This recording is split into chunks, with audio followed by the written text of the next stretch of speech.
একদল পর্যটক উদয়পুর থেকে আজ শৈবতীর্থ ঊনকোটিতে বেড়াতে এসে এক শিশুকে নির্যাতন করার অভিযোগ উঠল শৈবতীর্থ ঊনকোটিতে থাকা এক নিরাপত্তা কর্মীর বিরুদ্ধে। জানা যায় যে ওই নিরাপত্তা কর্মীর নাম আনসার আলী, বাবার নাম রমজান আলী, বাড়ি বাগাছড়া এলাকায়। সে বিগত কয়েক বছর ধরে SIS কোম্পানিতে কাজ করছে, পাশাপাশি সে শৈবতীর্থ ঊনকোটিতে নিরাপত্তা রক্ষীর দায়িত্বে রয়েছে।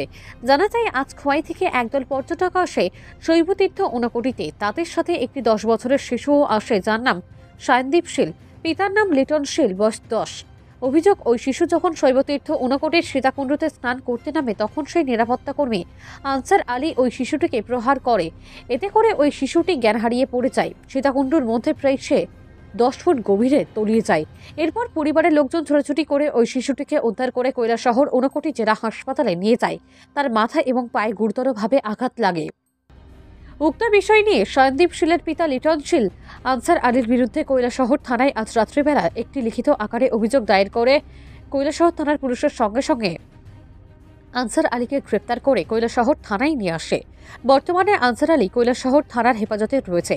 তবে যাই হোক, শৈবতীর্থ ঊনকোটির মতো একটা পর্যটন কেন্দ্রে এসে নিরাপত্তা রক্ষীর এই ধরনের আচরণ দেখে হতবাক কৈলাসহরের মানুষের। আগে শৈবতীর্থ ঊনকোটির বিরুদ্ধে কোনো অভিযোগ ছিল না, বর্তমানে এই অভিযোগ নিয়ে চিন্তিত গোটা কৈলাসহরবাসী। সায়নদীপ শীলের পরিবারের লোকেরা জানান, শান্তিপ্রিয় কৈলাসহরের পরিবেশকে নষ্ট করার অধিকার কারণ নেই। উক্ত ঘটনা তদন্ত শুরু করেছে কৈলাসহর থানার পুলিশ। কৈলাসহর থেকে শুভঙ্কর দাসের রিপোর্ট, RTV ত্রিপুরা। খোয়াই কি হয়েছে আজকে?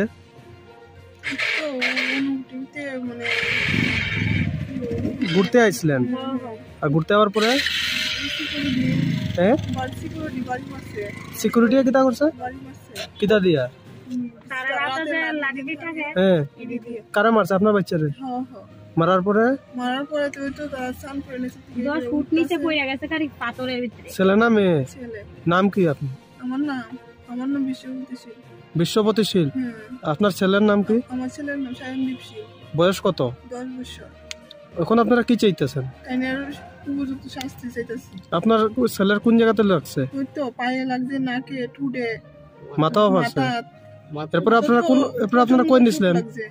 ডিস্ট্রিক্ট হাসপাতালে নিছিলেন। সিকিউরিটির নাম জানেননি? সিকিউরিটির নাম আনসার আলী। আনসার আলী।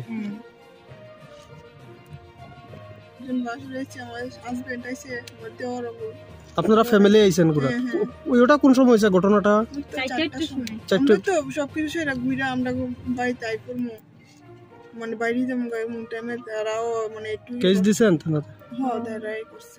আচ্ছা, পার্কে ঢুকছে কি আমরা ঘুরমু, ঘুরাতে আইবো ঢুকছে ঘুরা ছিল জন্নার জল যে করে স্নান করতো, কইতাছে আমরা কইতে স্নান করো লাগবো না। বড় দুজন নামছে, লগে লগে হে আর আরেকটা আছে আমার ছেলে এই বাড়ির বুনুজন নামছে। তো নাই মা তারা উঠতে দিতেছে গা। আর ওই তাইনে যে কইছি আনসার আলী, তাইনে কিছু উপরেতে একলো দৌড়া লাড়ি লাইতেছে, আমরা বলে এই ঊনকোটি গরম করে লাইতেছি কথা কইয়াছি দেখে দৌড়া তাইনে। আর ওই আমার একজন দাদা আছে বড়। আপনারা মানে এখানে পিকনিকে আইছিলেন? হ্যাঁ, পিকনিক আইছি। তাইনে কইতাছে সারছে দাদা, উঠতে দিতেছে গা, পোলা ভান্ডি সারছে। আর তাইনে আটকাইতে পারছে না, আমরা হাত জোর করছি দাদা কিচ্ছু করেন না, উঠতে দিতেছে গা। আর তাইনে না কইতাছে লাড়ি দিয়ে হাতে বাড়ি মারছে, এমনি জন্য কুইটা গিয়ে বাড়ি মারছে। আর হ্যাঁ তো আচ্ছাইটা দিছে, উঠতে গেছে গা, মানে স্টিলের যে ইয়েটি থাকে না, এর ভিতরে দইরা উঠতে গেছে গা। আর একটা সিঁড়ি খাওয়া দিব, হ্যাঁ আয়া উপরে। আর যেমনি হাতও বাড়ি দিছে, হ্যাঁ হাত ছাইরা দিছে, ছাইরা দিয়ে আসি ওই বড় বড় পাথরটি আছে না নিচে, পাথরটার ভিতরে পড়ে গেছে। আপনার হাজবেন্ডের নাম কি? লিটন শীল। এ কোন ক্লাসে পড়ে? কোন বয়স কত? 10 বছর। কয়জন ছেলে মেয়ে আপনার? একজন ছেলে, একজন মেয়ে। মেয়ে ছোট? মেয়ে বড়। আচ্ছা, বাচ্চাটার নাম জানে কি কইছিলেন? সায়নদীপ শীল। সায়নদীপ শীল।